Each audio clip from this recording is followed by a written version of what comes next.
திருப்பாவாய் பசுரம் 9.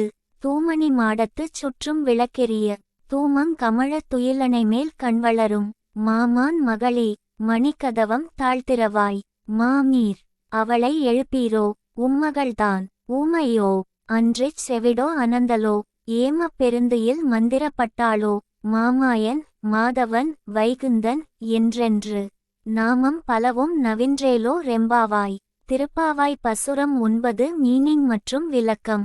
பொருள்: பிரகாசமான நவரத்தினங்களால் கட்டப்பட்ட மாளிகையில் சுற்றிச்சூழ விளக்கெரிய நறுமணதிரவியம் மணம் வீச அழகிய பஞ்சுமெத்தையில் உறங்கும் எங்கள் மாமன் மகளே, உன் வீட்டு மணிக்கதவை திறப்பாயாக.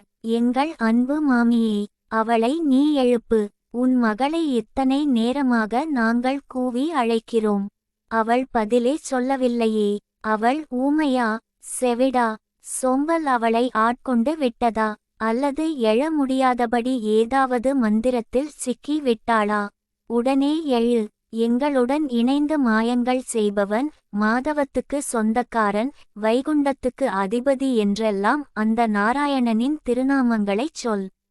விளக்கம்: உலக மக்கள் மாடமாளிகை, பஞ்சு மெத்தை என சொகுசு வாழ்க்கையில் சிக்கி சோம்பலில் கட்டுண்டு கிடக்கின்றனர்.